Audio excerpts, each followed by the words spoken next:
Hello! Ukraine has been in the news plenty these last 2 years, but what exactly was Ukraine like before all of this? Let's take a look. In 1991, Ukraine supposedly gained independence following the illegal and undemocratic dissolution of the USSR against the will of the overwhelming majority of the nation's population. Afterwards, Ukraine was forced to experience a tough transition from a centrally planned economy to a so-called free market economy via shock therapy and rapid bargain price sale of state assets, similar to what Russia experienced, which I've made a video on here. Unsurprisingly, severe economic instability, inflation, and widespread corruption were the result. These early years were also politically unstable as different blocs fought for power within the new capitalist state. At the same time, Ukraine's geopolitical location keeps it very attractive for Western interests. As the second largest European country, bordered by NATO members and Russia, and a transit country for 2/3 of Europe's natural gas from Russia, it of course plays a pretty big role in the region's stability and energy security. Couple this with access to the Black Sea, where Russia has a major fleet, and you have the reasons the West convinced Ukraine to give its nuclear arsenal in exchange for so-called security assurances, under an agreement called the Budapest Memorandum in 1994. Throughout the 1990s, Ukraine tried balancing a cautious relationship with Russia with pursuing closer ties with Western institutions, most of which were and still are hostile towards Russia.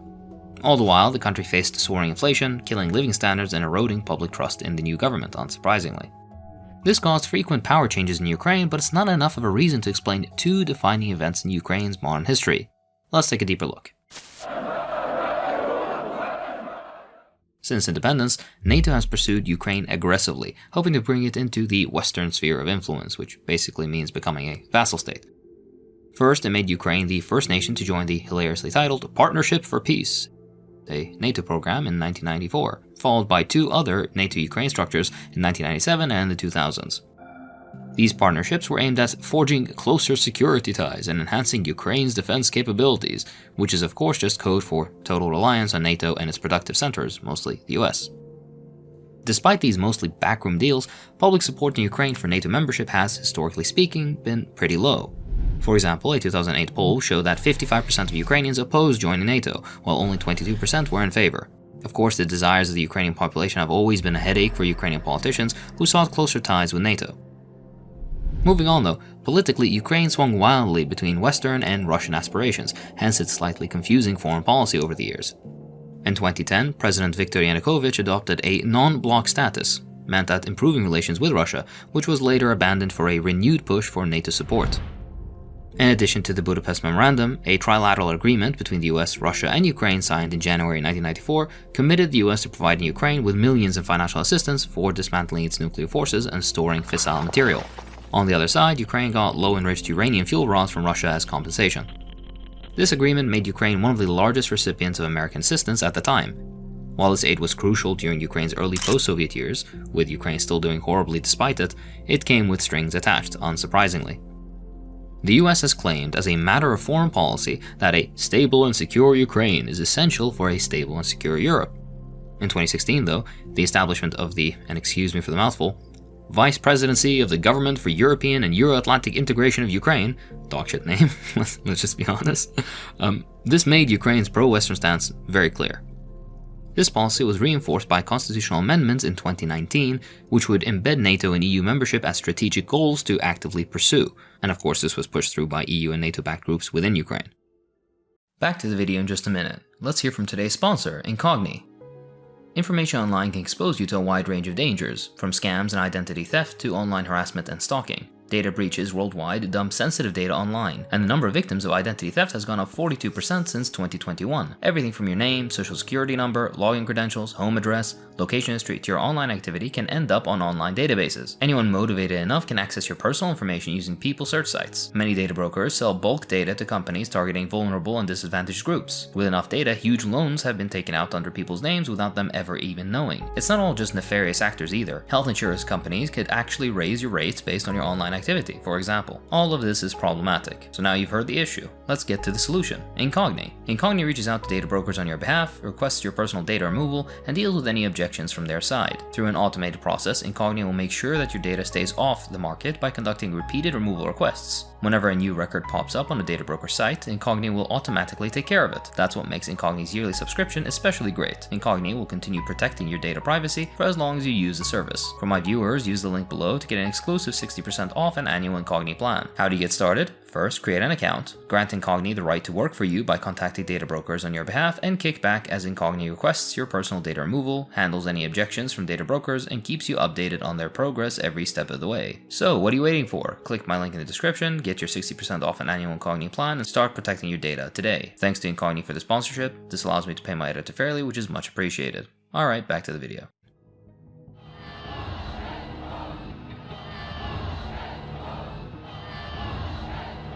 The Orange Revolution, marked by widespread protest and demands for reform, occurred in November of 2004. As reports of election fraud emerged, sounds familiar, the opposition leader Viktor Yushchenko called for supporters to protest in Kyiv's Independence Square the next day. The movement was mostly fueled by the usual economic frustrations and grievances against the Russia-friendly Kuchma government, not just election fraud. The demonstrations, filled with orange banners and balloons and scarves hence the name, disrupted government operations and forced a new election. This is the official story, at least. The truth is more complicated. There was genuine, non-astroturfed discontent in Ukraine at the time, but the high levels of organization from the very beginning points to an external source of, well, let's call it help. In the years leading up to this moment, the US government spent $65 million supposedly promoting democracy in Ukraine, mainly through organizations like Freedom House and the National Endowment for Democracy. Over $18 million was for election-related assistance in the 2 years before the 2004 election. Western ambassadors actively engaged with Ukraine's opposition forces, providing all sorts of support, which some keen Ukrainian officials called meddlesome. It's also very convenient that election observers trained by these NGOs were responsible for the reports of electoral fraud, which lent credibility to the opposition's claim.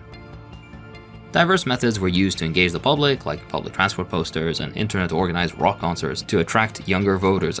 It sounds cringe to me, but whatever.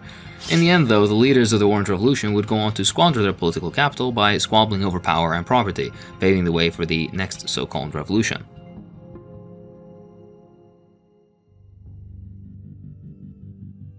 This next upheaval was called Euromaidan.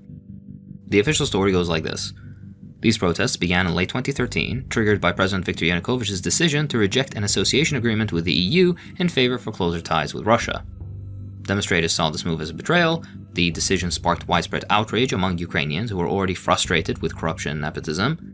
As the protests grew, violence became more and more prevalent. Yanukovych's regime responded with brutality, deploying riot police and other security forces to disperse the demonstrators. The escalation of violence, particularly during mid-February of 2014, which saw snipers killing dozens of protesters, broadened and strengthened the movement's base. Eyewitness accounts and investigations suggested that some sniper fire may have come from protester-controlled buildings, but that only adds to the chaos. The government's violent response only fueled further anger and defiance, leading to Yanukovych fleeing Ukraine for Russia in February of 2014. That's the official story, at the very least. Something not frequently mentioned is the role of far-right groups such as the Svoboda Party. Although these groups were a minority, they were highly organized and played a pivotal role in the escalation and maintenance of the protests, using their considerable resources, including thousands of activists and substantial financial backing. They were instrumental in occupying key government buildings, specifically in western Ukraine. But their contribution, important though it may have been, is eclipsed by the involvement of the US and the EU. As in 2004, the US and EU actively supported the protests through diplomatic channels and financial aid. US Senator John McCain and Chris Murphy publicly supported the protests, with McCain even staging photo ops alongside the leaders of the Svoboda Party. Later, a leaked phone call revealed US efforts to influence the formation of a post-Yanukovych government.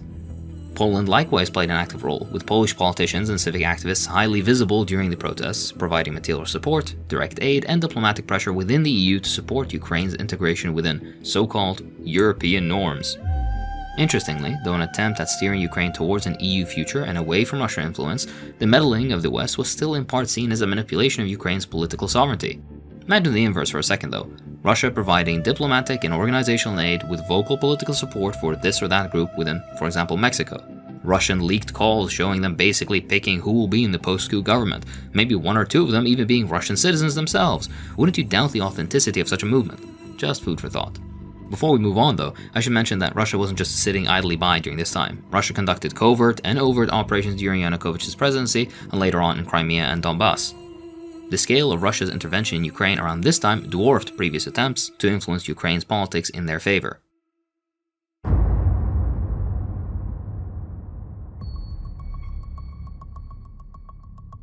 Following Euromaidan, this by many accounts illegal overthrow of Yanukovych was seen as the final straw for Russia.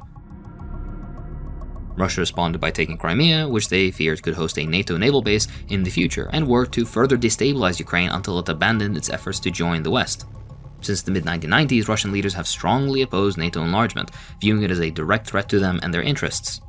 The West's insistence on expanding NATO and the gradual integration of Ukraine into various Western institutions was seen as provocative by Russia. It's hard to disagree with this analysis given how the US makes it clear that they'll cross all these red lines Russia feels the right to hold, and how the US has surrounded China and all other quote-unquote regional enemies with military bases. Regardless, the conflict worsened the economic recession in Ukraine, with GDP falling by 23% over 2 years. The IMF's involvement further worsened the situation when it approved a $17 billion loan to Ukraine in 2014. As usual, the IMF required Ukraine to implement neoliberal reforms and restructure the national budget around repayment of debt. In other words, economic exploitation of Ukraine for the profits of Western creditors.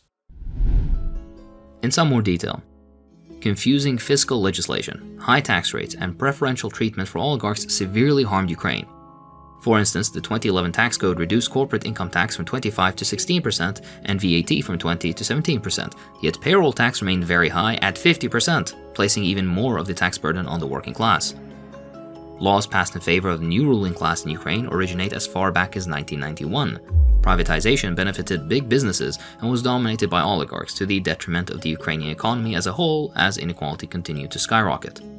This exploitation is most evident in the agricultural sector from the very beginning of the so-called independence period, where thanks to these new freedom laws, oligarchs acquired large-scale agricultural holdings with little or no compensation for dispossessed rural dwellers. Rich landowners easily escaped the implementation of new laws that attempted to gain control of underutilized land while they made good use of legal evictions of those who lived on the land. Legal is doing very heavy lifting there. Another great idea from American economists came within the same decade, in November of 1997. The National Bank of Ukraine allowed Ukrainian banks to include funds invested in the treasury bills market into their mandatory reserves, resulting in a decrease in reserve requirements and quality, essentially making short-term loans to the government from private actors a part of the national cash reserve. By the middle of 1998, treasury bills accounted for 12% of total banking assets and about 30 to 40% of liquid assets, basically meaning the Ukrainian government heavily relied on short-term debt as cash flow, which is unsurprisingly highly unsustainable and unstable. The banking sector suffered as there wasn't much that wasn't debt that could be used to invest or provide loans with, either to state-owned industry or to private Ukrainian business hoping to grow through loaning extra cash. Under capitalism, limited availability of credit for productive investment means there's no real growth that can occur economically, rendering Ukraine even more economically unstable. Weak wages and pension policies that have plagued Ukraine for decades and poor revenue administration didn't make things better. While all of this is bad, it pales in comparison to the biggest economic exploiter of them all, the debt trap. Ukraine is a very rich country, but to access that wealth, you need investment. If the nation is run by and for its people, the wealth can be utilized for its people, as it was prior to independence. When Western capital and their political representation lands in a newly shock doctrine country, they're coming to make a profit, not to help. The debt trap I'm referring to is one imposed on Ukraine by Western institutions before the 2022 Russian invasion, beginning as far as 1993. Already, Ukraine was the second largest debtor to the IMF after Romania and the 10th largest debtor to the World Bank. This has gotten much worse recently. Ukraine's foreign debt stood at about $8.8 billion in late 1997 and $10.7 billion in the middle of 1998. In September of 1998, the IMF approved the Extended Fund Facility loan for Ukraine of $2.2 billion.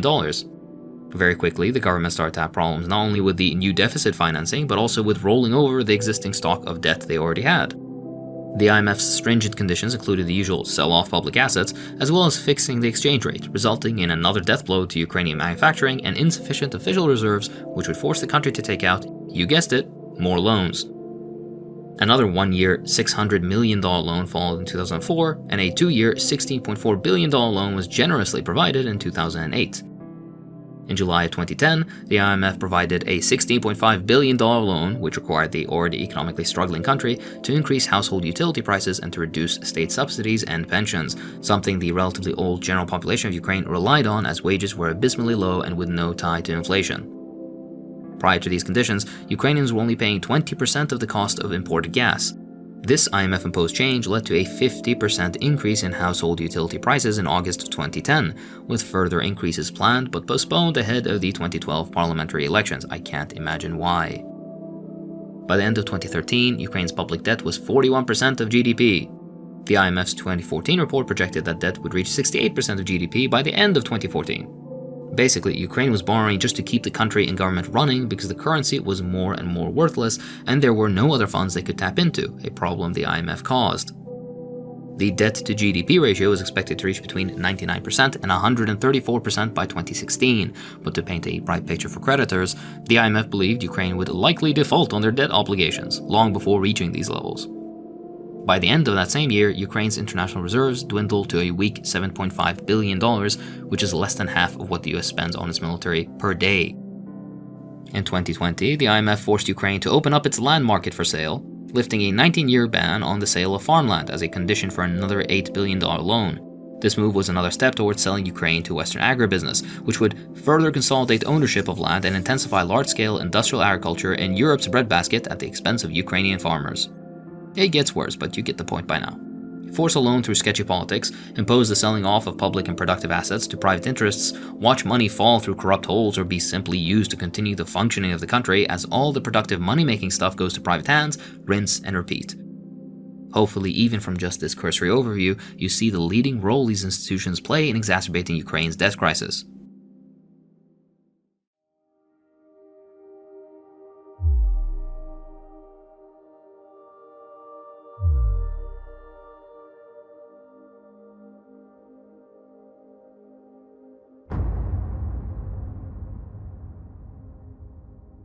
With all this in mind, it should be very clear that Western foreign policy towards Ukraine and Russia throughout the last few decades have produced outcomes that are opposite to those of their stated goals. The US says it views Ukraine's strategic positioning as a buffer state as crucial. The liberal think tank the Brookings Institute even noted this failure when it said, but when juxtaposed with the pride and paranoia of Russians like Vladimir Putin, it inadvertently contributed to a Russian geostrategic and historical narrative that was both predictable and dangerous. Stupid Marvel movie type thinking and quips aside, there were past warnings about the dangers of NATO expansion into Ukraine, such as those by CIA Director William Burns in 2008, when he was serving as the US ambassador to Russia, stating, Ukrainian entry into NATO is the brightest of all red lines for the Russian elite, not just Putin. It is a direct challenge to Russian interests. It's not even clear the US has a good reason to think that Ukraine has a chance against Russia in a drawn-out conflict because Ukraine has limited manpower and is completely dependent on the West for weapons and aid, which ultimately make it extremely vulnerable as shown by the progress Russia made while the US Congress bickered about a bill to send more military aid to Ukraine and the genocidal state of Israel. This doesn't mean the West hasn't benefited from allyship with Ukraine, but it's in ways that exclusively benefit those Western nations, and particularly the US, at Ukraine's expense. The best example of this is the US and the rest of the West using Ukraine as a proxy battleground to drain Russian military resources and test the West's latest and greatest weaponry in a live-fire environment. And you don't have to take my word for it. US Defense Secretary Lloyd Austin explicitly stated that the US goal in Ukraine was to see Russia weakened due to the war. This approach results in Ukraine's defense becoming a completely secondary goal, favoring broader strategic objectives instead of, well, Ukraine and the Ukrainian people. Increasingly, the US and NATO show less and less enthusiasm for Ukraine, even changing their tune on reconquering lost territories. Austin's comments suggest that they either prefer an endless war against Russia or one that results in settlement, as Ukraine continues to be bled dry of its already catastrophic demographics.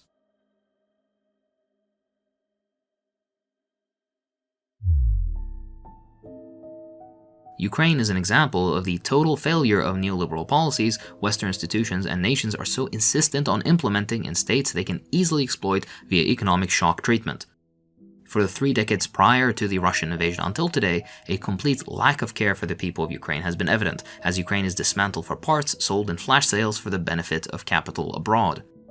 All of these billions in aid that Ukraine is supposedly receiving, where is it all going?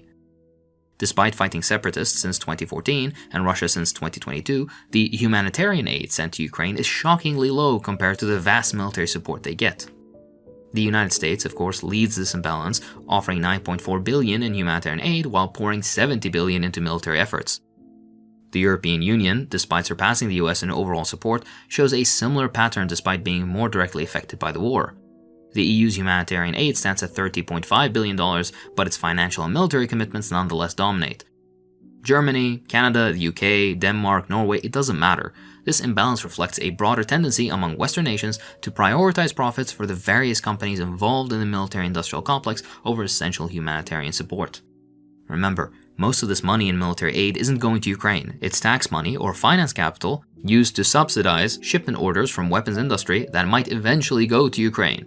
This is a gift to military industry, that's all. They're even gloating about it on the Department of Defense website.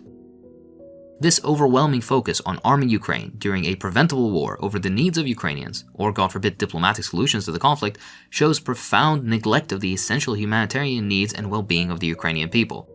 This approach not only fails to address the immediate needs of these Ukrainians, but also jeopardizes the long-term stability and recovery of the country, which has already been bought and sold as an investment opportunity for Western capital, much like what was planned for Iraq following the illegal American invasion. For the few silly people who might think I'm overemphasizing peace, as if there is such a thing, I'm Iraqi. They haven't experienced the horrors of war, but I have. That's the only explanation as to why they continue to call for an endless war with a depopulated Ukrainian rump state run by and for EU and American business interests. Diplomacy and mediation could have prevented all of this and still can solve this issue, but peace was against the scheming of Western capital and its foreign policy arms. That doesn't absolve Russia from what it's done, but let's not pretend this was a one-sided conflict. Western involvement in Ukraine has been a disaster. They have deepened Ukraine's suffering and instability for their own geostrategic ends, proving that their involvement is actively harmful. The oligarchs, both of Ukraine and Russia, managed to, somehow, care even less. At the very least, understand this. Ukraine has lowered the conscription age yet again, and millions have gone abroad never to return. An entire generation of Ukraine's youth is either dead or outside the country. If this keeps going, there might not even be a Ukraine left after this war. But those trillions of dollars in resources under Ukraine need to be garnished by multinational corporations, after all. Finally, for the "this is all Russia's fault and the West did nothing wrong" crowd, read the following article. Only the Ukrainian people can, along with working people everywhere else, guarantee their rights, and this will happen solely through a blueprint that they built by their own hands just a few decades ago. A better world is possible. That's all for this time. If you enjoy what I do, then please consider supporting me on Patreon. It really does help. I'd like to thank my patrons, so thank you to Nitro Dubs, Kenny, Thomas Roberts, Nicholas, Owen Baker, T. Wood, Dr. Lemonman, Lumix, Charlie and Eric, Ultimate Turin, Daniel Ethel, The Generic Guy, Santiago Pereira, Rain, Cassandra Corvus, David Fries, Confuse M, Mariana Mastusovic, Robbie Richardson, and Masay Kudrow. Thanks for watching.